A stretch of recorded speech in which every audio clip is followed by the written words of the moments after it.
আসসালামু আলাইকুম ভিউয়ার্স, আপনারা দেখছেন ভালোবাসা পেজ, সাথে আছি আমি মোহাম্মদ আসলাম হোসেন।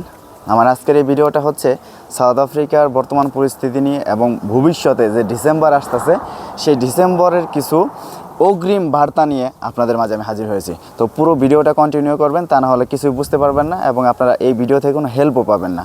যদি পুরো ভিডিওটা কন্টিনিউ করেন তাহলে অবশ্যই আপনারা এই ভিডিওর কথাগুলো থেকে বেশ কিছু উপকৃত হবেন।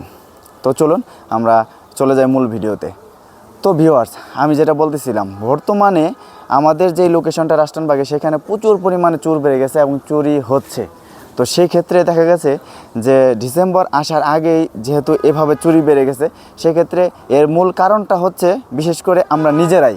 কারণ হচ্ছে যখন আমাদের দোকানে চুরি হয়, ডাকাতি হয়, আমরা সেটা নিয়ে কোনো প্রতিক্রিয়া জ্ঞাপন করি না, এটা নিয়ে কোনো কেস ওপেন করি না, এটা নিয়ে কোনো সিকিউরিটিকে কল করি না, এটা নিয়ে কোনো কমিউনিটির সাথে বসি না। সেই জন্যই আমাদের উপরে আরও বিশেষ করে আরও বেশি বেশি চাপ আসে। তো আমি সেই ক্ষেত্রে বলবো যে ডিসেম্বর আসতে আর কয়েক মাস বাকি, তো এখনই যেহেতু এই একটা অবস্থা, আপনাদের দোকানে কারো দোকানে যদি কোনো হ্যাপেন হয়, চুরি হয়, ডাকাতি হয়, তাহলে আপনারা চেষ্টা করবেন যেন সঙ্গে সঙ্গে পুলিশকে খবর দেওয়ার, সঙ্গে সঙ্গে সিকিউরিটিকে খবর দেওয়ার এবং তাদেরকে এনে সেই ঘটনার বিস্তারিত বলা।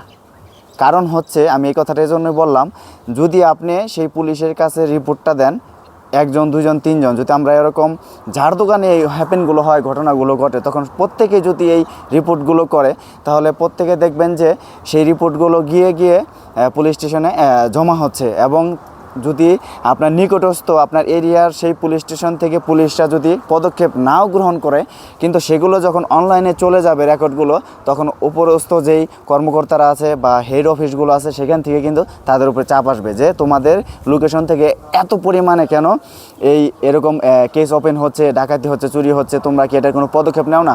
তো সেক্ষেত্রে দেখা গেছে তখন পুলিশরা চাপে পড়ে হলেও আমাদের এখানে একটা সিকিউরিটি বা একটা ওরা টহল দেওয়ার ব্যবস্থা করবে, এখানে বেশি বেশি করে ঘাট দেওয়ার ব্যবস্থা করবে, হয়তো ফোন দেওয়ার সাথে সাথে চলে আসবে। ইদানিং কিন্তু আমরা ফোন দিলে দেখা গেছে পুলিশ আছে 1 ঘন্টা পরে, এতক্ষণে চোর কিন্তু 10 মিনিট 15 মিনিটে চুরি করে চলে যায়।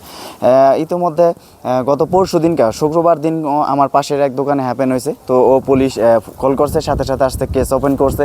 তো সেক্ষেত্রে দেখা গেছে আমি দেখছি ওই দিন সারাদিনই পুলিশ 3-4 গাড়ি এখানে টুল দিছে। এবং আমি বিশেষ করে সাউথ আফ্রিকায় কিন্তু আমার লোকেশন বলতে আমি এটা বোঝাচ্ছি না, এটা পুরো সাউথ আফ্রিকায় যারা ব্যবসা পরিচালনা করে আসতেছেন, ব্যবসা যাদের নিজস্ব দোকানপাট আছে, যারা গ্রাম থেকে শহরে মাল কেনার জন্য যান, তাদেরকে আমি বলবো যে এই ঘটনাগুলো ঘটে এরকম।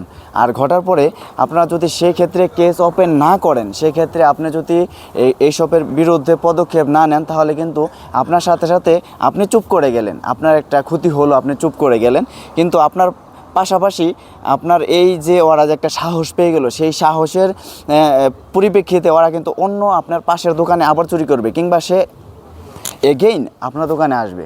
তো এই জন্যই আমি বলবো যে আপনারা যদিও সাউথ আফ্রিকা পুলিশ কোনো পদক্ষেপ না নেয় বা চোর না ধরে, তারপরেও আপনারা কেস ওপেন করেন।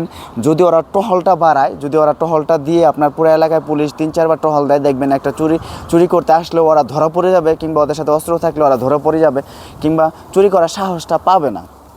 কারণ ওরা 50 জন মানুষের সাথে, সাধারণ জনগণের সাথে ফাইট করতে চাইবে কিংবা গোলাগুলি করতে চাইবে, কিন্তু 2 জন পুলিশের সাথে গোলাগুলি করতে ওরা সাহস করবে না।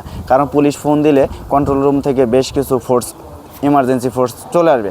তো সেজন্যই বলবো আমি যে আপনারা এটা নিয়ে ভয় পাবেন না, বর্তমানে আপনারা কেস ওপেন করেন।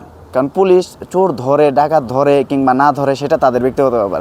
যখন আপনারা কেসটা ওপেন করবেন, অন্ততপক্ষে তারা কিন্তু এই টহল দেওয়ার ব্যাপারটাকে বাড়িয়ে দেবে, টহল দেওয়ার ব্যাপারে কিন্তু জোরদার করবে।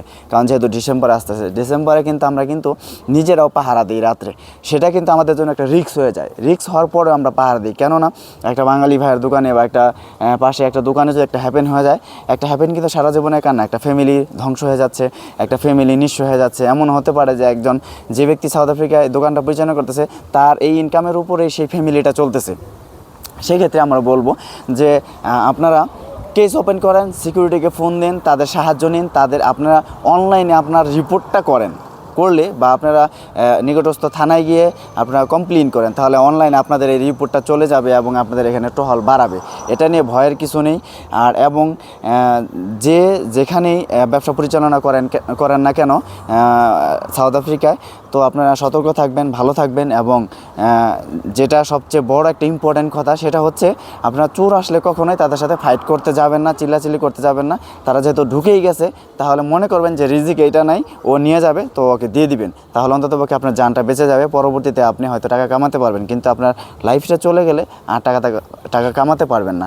তো সেজন্য বলবো সবাই সতর্ক থাকুন, ভালো থাকুন, সুস্থ থাকুন এবং পরবর্তীতে আরও অনেক ভিডিও নিয়ে আমি আপনাদের মাঝে আমার এই ভালোবাসা পেজ থেকে আসবো। সেই পর্যন্ত সবাই সুস্থ থাকুন। আল্লাহ হাফেজ।